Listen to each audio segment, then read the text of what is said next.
बिस्मिल्लाहिर्रहमानिर्रहीम। I am professor Abid Umar from Grip institute Multan. देखो बेटा, हम होम्योस्टेसिस का यूनिट स्टडी कर रहे थे, तो उसमें जो है बड़ा इंपॉर्टेंट टॉपिक है आज का हमारा, वो है कंसंट्रेशन ऑफ एक्सक्रीटरी प्रोडक्ट। चले उसको शुरू कर।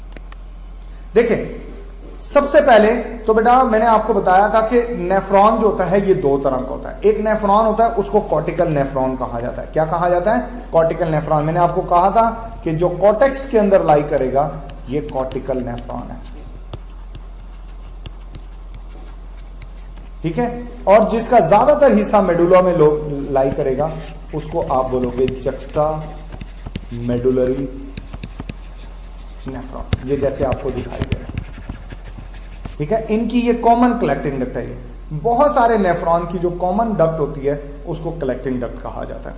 अब इनके अंदर आपको डिफरेंस क्लियर होना चाहिए, एमसीक्यूज में भी आ जाता है, ठीक है ना। इनका कॉन्सेप्ट भी आपके जहन के अंदर जो है वो लाजमी होना चाहिए। देखिए, कॉर्टिकल जो नेफ्रॉन होता है ना, कॉर्टिकल नेफ्रॉन के अंदर जो ग्लोमेरुलस और बोमेन कैप्सूल होता है बेटा, वो कहां पर पाया जाता है? ये आउटर कॉर्टेक्स रीजन में होता है। आउटर कॉर्टेक्स रीजन कौन सा है? आप ये देख सकते हो, ये वाला रीजन आउटर कॉर्टेक्स रीजन है। ये यहां पर जो है बेटा ये पाया जाता है, और जबकि यहां ये जो है वो नेयर मेडुला है। जक्स्टा मेडुलरी नेफ्रॉन में बोमेन कैप्सूल और ग्लोमेरुलस नेयर मेडुला, जबकि कॉर्टिकल नेफ्रॉन में वो जो है वो अपर कॉर्टेक्स के अंदर जो है बेटा ये मौजूद होता है। टेक्निकल डिफरेंस है पहला। दूसरा डिफरेंस वो बोलता है इसके अंदर जो ग्लोमेरुलस होता है वो स्मॉल होता है, जबकि इसके अंदर जो ग्लोमेरुलस होता है जक्स्टा मेडुलस थोड़ा सा लार्ज होता है, क्योंकि इसको ज्यादा फंक्शन परफॉर्म करना है। अच्छा, इसके अंदर जो लूपोफेल्ले होते हैं ना बेटा वो शॉर्ट होते हैं। आप देख लो ना कि इसके अंदर शॉर्ट है और ये लूपोफेल्ले शॉर्ट है और थिक है, जबकि इसके अंदर लॉन्ग है और थिन है। ये इनकी लूपोफेल्ले का बड़ा मेजर फर्क है। शॉर्ट है, इसके अंदर जो है बेटा वो लॉन्ग है और थिन होती है। लॉन्ग भी होती है, थिन भी होती है, और डीप मेडुला तक पेनिट्रेट की होती है।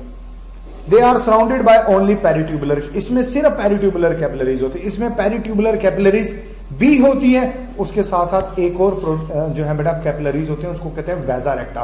वेजा रेक्टा सिर्फ जक्स्टा मेडुलरी नेफ्रॉन में पाए जाते हैं, वो कॉर्टिकल नेफ्रॉन में नहीं होते। ये जो है बेटा सिर्फ फिल्ट्रेशन करता है, ये ओनली फिल्ट्रेशन।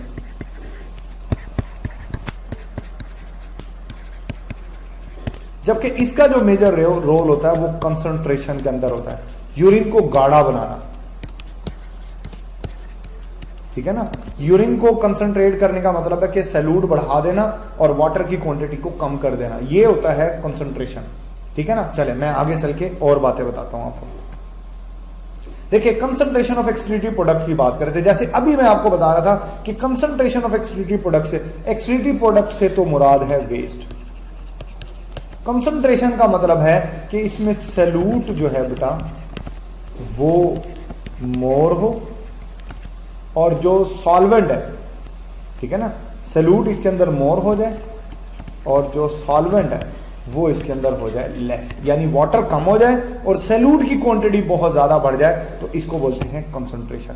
अब देखें, हम ड्राई कंडीशन में रहते हैं, हमारे बॉडी के अंदर पानी की कमी होती है, तो दैट्स वाई हम डाइल्यूट यूरिन नहीं प्रोड्यूस कर सकते। हाँ, जब हमारी बॉडी में ज्यादा पानी है किसी वक्त में तो उस वक्त डाइल्यूट यूरिन प्रोड्यूस हो जाता है, लेकिन मोस्टली हमारे बॉडी को पानी की जरूरत होती है, तो दैट्स वाई हमारी किडनी अडेप्टेड है कि वो ज्यादा से ज्यादा पानी ब्लड में डाल देती है यूरिन से निकाल के, जिससे यूरिन कंसंट्रेट हो जाता है। हमारी किडनी के अंदर ये एबिलिटी होती है कि बेटा वो 99.5% तक वाटर को नेफ्रॉन से निकाल के ब्लड में डाल सकती है, जिससे नेफ्रॉन का जो लिक्विड होगा, यूरिन जो होगा वो कंसंट्रेट हो जाता है, वो जो है बेटा वो गाढ़ा हो जाता है। चले, अब ये मैकेनिज्म किस तरीके से होगा? इसमें सबसे पहला है बेटा काउंटर करंट एक्सचेंज। अब इसको ना आपको टेक्निकली समझना पड़ेगा कि इसका मतलब क्या है। देखिए, ये जो काउंटर होता है ना, इसका मतलब होता है ऑपोजिट, मुखालिफ, और करंट बोलते हैं फ्लो को। तो जहन में बात आती है भाई किस चीज का फ्लो ऑपोजिट है। चले मैं आपको समझाता हूं। देखें,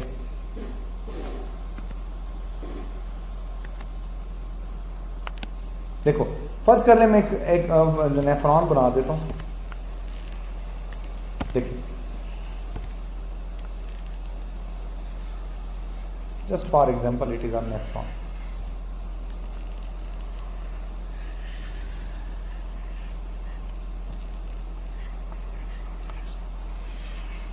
just for example it is a nephron.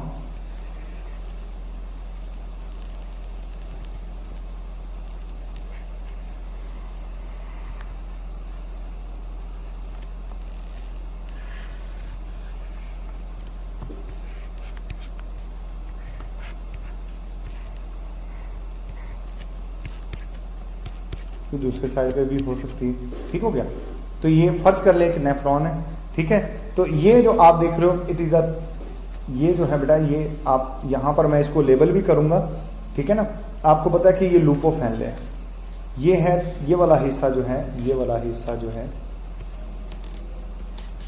ये है thick ascending loop of Henle, thick ascending loop of Henle.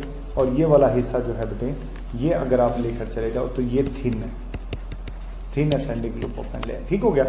ये वाला जो हिस्सा है ये आप देख सकते हो, ये वाला हिस्सा ये है thick descending loop of Henle, यानी ये नीचे की तरफ आ रही है लेकिन ये थिक पार्ट है। इसी तरह ये वाला हिस्सा जो है ये थिन है इसका, ठीक हो गया। अच्छा, मैं बता रहा था कि आपने इसका कॉन्सेप्ट समझना। पहले तो ये बात याद रखना कि counter current exchange loop of Henle में होता है और कलेक्टिंग डक्ट में होती है। अब देखें यहां पर मैंने आपको कहा था कि जो है बेटा वो पेरिट्यूबुलर, यहां पर वैसा रेक्टा होते हैं। अभी बताया था ना कि ये जक्स्ट्रा मेडुलरी नेफ्रॉन के अंदर वैसा रेक्टा पाए जाते हैं। वैसा रेक्टा होती तो बारीक कैपिलरीज है, लेकिन समझाने के लिए मैं थोड़ा सा इसको जो है बेटा वो जो है थोड़ा सा मोटा बनाऊंगा ताकि आपको बात समझ आ जाए। देखिए से ये वैसा रेक्टा है, जस्ट फॉर सपोज कर ले दिस इज, होती ये बारीक है, समझाने के लिए इसको थोड़ा सा हेल्दी बनाया गया। देखो बेटा अब मैं बता रहा था कि काउंटर करंट एक्सचेंज क्या है। काउंटर करंट एक्सचेंज बेटा ये है कि इसके अंदर से जो लिक्विड है, ये जो लिक्विड है बेटा, एक मिनट बस जी, उसके अंदर से ये जो लूप ऑफ हेनले है इसके अंदर से जो लिक्विड है बेटा वो ऐसे मूव कर रहा है, ऐसे। उसकी मूवमेंट कुछ यूं है कि वो मूवमेंट जो है बेटा वो यहां से डिसेंडिंग लूप ऑफ हेनले में ऊपर से नीचे की तरफ है और असेंडिंग लूप ऑफ हेनले में, असेंडिंग मतलब नीचे से ऊपर की तरफ जा रहा है। ये मूवमेंट कुछ यूं हो रही है, जबकि ब्लड के अंदर की जो मूवमेंट है, ब्लड जो फ्लो कर रहा है वो बिल्कुल ही ऑपोजिट फ्लो कर रहा है, वो बिल्कुल ऑपोजिट फ्लो कर रहा है। देखिए कैसे ब्लड जो है बेटा वो यूं जा रहा है, ब्लड और जो फिल्ट्रेट है लूप ऑफ हेनले के अंदर उसकी डायरेक्शन एक दूसरे से बिल्कुल उल्टा है। इसको कहते हैं counter current exchange, counter current exchange इसको कहा जाता है। क्या कहा जाएगा? Counter current exchange. आपको अगर याद हो चैप्टर नंबर 13 फर्स्ट ईयर का, उसके अंदर बर्ड्स के अंदर बर्ड्स की जो रेस्पिरेशन थी वहां पर भी लिखा हुआ काउंटर करंट एक्सचेंज कि एयर जो है बेटा ऑपोजिट डायरेक्शन के अंदर जो है ब्लड के साथ फ्लो करती थी। काउंटर करंट एक्सचेंज का फायदा क्या होता है? इससे जो ट्रांसफर रेट होता है ना वो मैक्सिमम हो जाता है। This will be a maximum, वो मैक्सिमम होगा, मैक्सिमम चीजें एक्सचेंज होंगी, ट्रांसफर होंगी एक दूसरे से, तो इसका फायदा ये हो जाता है। तो बेटा क्या होता है, होता कुछ यूं है कि यहां से ना डिसेंडिंग लूप ऑफ हेनले से वाटर मूव करता है ऐसे, ये वाटर मूव करेगा और वाटर यहां से मूव करके फिर इसमें वैसा रेक्टा में आ जाएगा। डिसेंडिंग लूप ऑफ हेनले आपने याद रखना है, ये सिर्फ परमिएबल टू वाटर होती है बस। अब आपने देखा ना ये वाला एरिया जहां पानी पहले आ रहा है, इसको क्या कहा जाता है? इसको कहा जाता है इंटरस्टिशियम ऑफ किडनी। बेसिकली ये किडनी के टिश्यूज होते हैं। ये क्या होते हैं? किडनी के टिश्यूज हैं। इसको कहा जाता है इंटरस्टिशियम ऑफ किडनी। बेसिकली ये जो है बेटा किडनी के टिश्यू है, मतलब जो water descending loop of Henle से निकलता है पहले वो आता है बेटा इंटरस्टिशियम ऑफ किडनी में, फिर जो है वो जाएगा आपके पास इसमें जो है ना ये वैसा रेक्टा के अंदर जाएगा। ठीक हो गया। जबकि ये वाला जो पार्ट है असेंडिंग लूप ऑफ हेनले, जब तक ये लिक्विड यहां मूव करके आएगा ना इसमें पानी कम हो चुका होगा और ब्लड में पानी भर चुका होगा। जब ब्लड में पानी भर जाता तो पानी वापस आने की कोशिश करता है, तो साल्ट की मदद से उसको बैलेंस किया जाता है। यहां से जो है बेटा वो सोडियम निकलेगा और ये सोडियम आयन जो है बेटा यहां से इधर आ जाएगा। ठीक है ना, ये सोडियम, ये वाला जो सोडियम मूव करेगा बेटा, ये जो सोडियम मूव करेगा ये पैसिव ट्रांसपोर्ट होगी। ये कौन सी ट्रांसपोर्ट होगी? ये पैसिव ट्रांसपोर्ट होगी, क्योंकि अभी यहां पर सोडियम ज्यादा और ये थिन पार्ट से पैसिव होती है। लेकिन ये जो थिक पार्ट है इससे भी सोडियम यहां से यहां आएगा और यहां मूव करेगा। लेकिन ये वाली जो मूवमेंट होगी जो थिक पार्ट से है, ये वाली जो मूवमेंट है बेटे, मुझे यहां पर थोड़ी सी जगह बनानी पड़ेगी, इसको एक्टिव ट्रांसपोर्ट बोलेंगे, यानी ये एनर्जी के इस्तेमाल से होगी। दोबारा रिपीट कर रहा हूं, असेंडिंग लूप ऑफ हेनले से सोडियम मूव करता है। असेंडिंग जो लूप ऑफ हेनले है इसके दो पार्ट है, एक हिस्सा थिक है और एक हिस्सा थिन है। जो थिन वाला हिस्सा है वहां से सोडियम पैसिवली एब्जॉर्ब होती है, क्योंकि यहां सोडियम ज्यादा होता है, ब्लड में कम होता है, आसानी से बगैर एनर्जी का इस्तेमाल किए ये चला जाता है। लेकिन जैसे ही ये थिक में आता है सोडियम की मिकदार कम हो चुकी होती है, तो अब भी सोडियम मूव करेगा, लेकिन अब एनर्जी का इस्तेमाल होगा। थिक पार्ट से एक्टिव ट्रांसपोर्ट की मदद से सोडियम जो है वो मूव करके वैदा रेक्टा के अंदर जो है वो जाता है। तो ये काउंटर करंट एक्सचेंज होता है। ये ब्लड की डायरेक्शन, फिल्ट्रेट की डायरेक्शन, ये बेटा मैं आपको एक छोटी सी वीडियो दिखाता हूं, उसमें भी मैं आपको दिखाता हूं कि ये किस तरीके से जो है वो हो रहा है। आपका कॉन्सेप्ट और स्ट्रॉन्ग हो जाएगा। ठीक है जी बेटा, देखें ये आपको एक पर्सन की किडनीज दिखाई दे रही है। इस किडनीज में आपको दिखाएगा कि इसका बेसिक यूनिट नेफ्रॉन होता है। देखें ये नेफ्रॉन दिखा रहा है। अब ये नेफ्रॉन को ऐसा ऐसा लेबल्ड करेगा और सारी पार्ट जो है वो दिखाएगा। पहले ग्लोमेरुलस दिखाएगा, फिर बोमेन कैप्सूल दिखाएगा। ये बोमेन कैप्सूल है, इसके अंदर ग्लोमेरुलस होगा। ये आगे डिवीजन चलेगी, पीसीटी आएगा, फिर लूप ऑफ हेनले आएगी।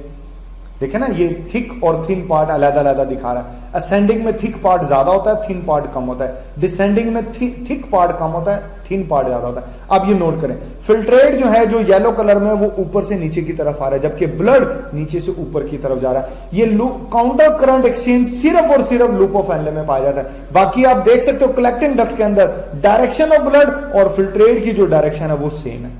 बाकी जगहों पर ब्लड की डायरेक्शन और फिल्ट्रेट की डायरेक्शन सेम है, सिर्फ लूप ऑफ हेनले में इनकी डायरेक्शन ऑपोजिट है। मतलब काउंटर करंट एक्सचेंज सिर्फ डिसेंडिंग और असेंडिंग लूप ऑफ हेनले में पाया जाता है, बाकी के अंदर जो है बेटा ये नहीं पाया जाता।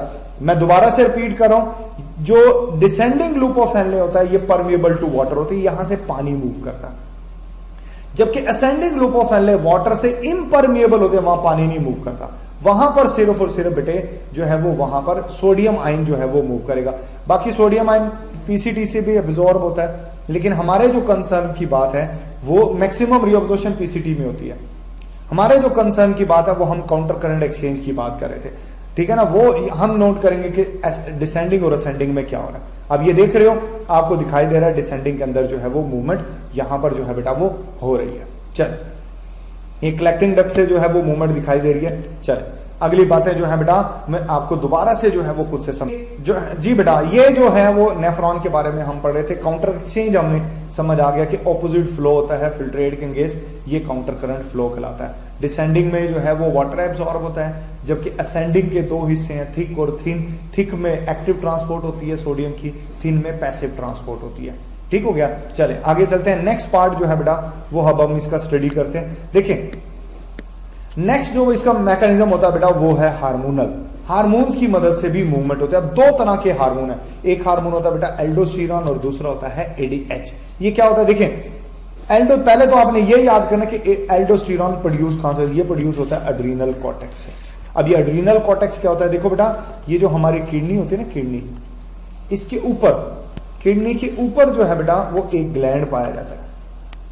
ठीक है ना, किडनी के ऊपर ना ऐसे ट्राइंगुलर फॉर्म में ये वाला जो हिस्सा होता है ना उसको कहते हैं एड्रीनल कॉर्टेक्स।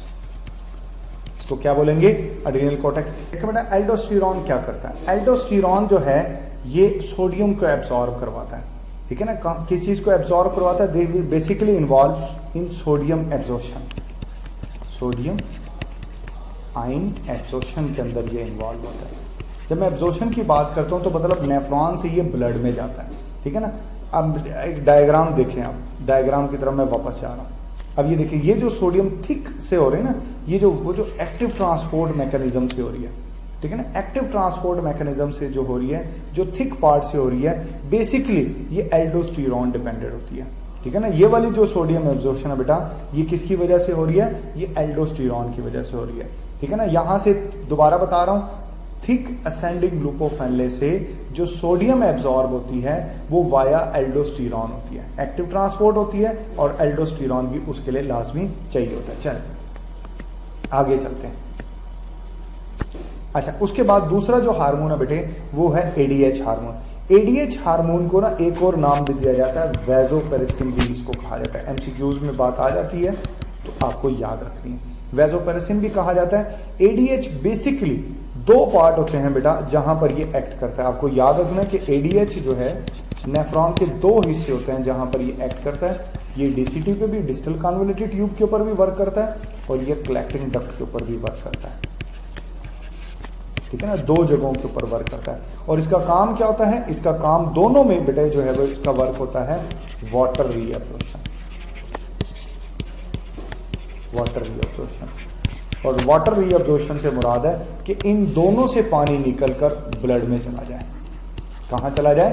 ब्लड के अंदर जो है वो वाटर जो है वो यहां से मूव कर जाए।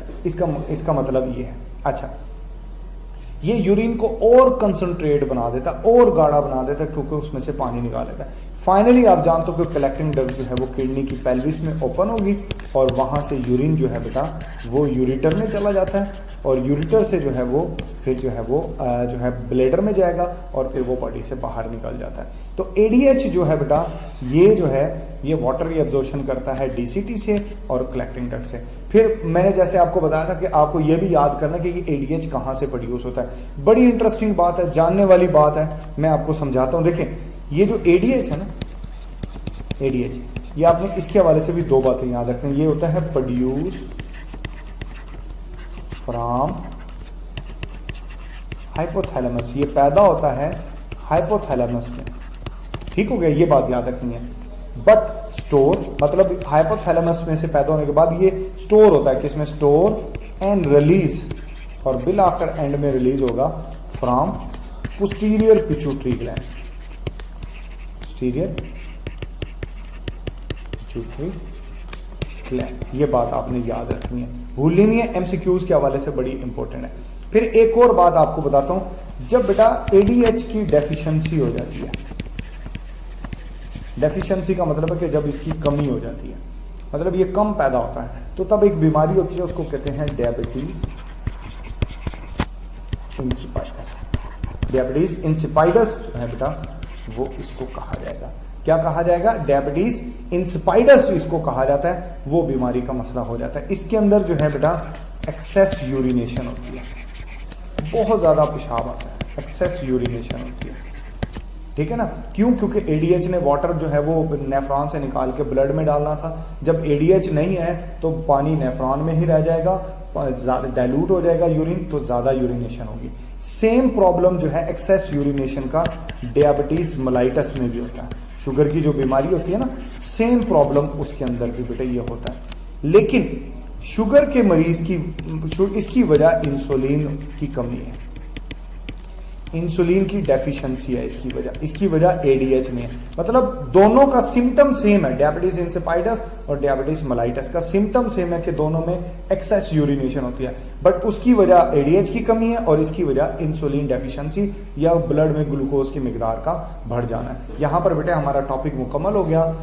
उम्मीद है कि आपको बहुत अच्छे से समझ आ गया होगा। फिर भी अगर आपके जहन में किसी किस्म की कंफ्यूजन है, आपके जहन में कोई सवाल है, तो आप मुझसे ज़रूर पूछेगा। अपना बहुत सारा ख्याल रखिएगा।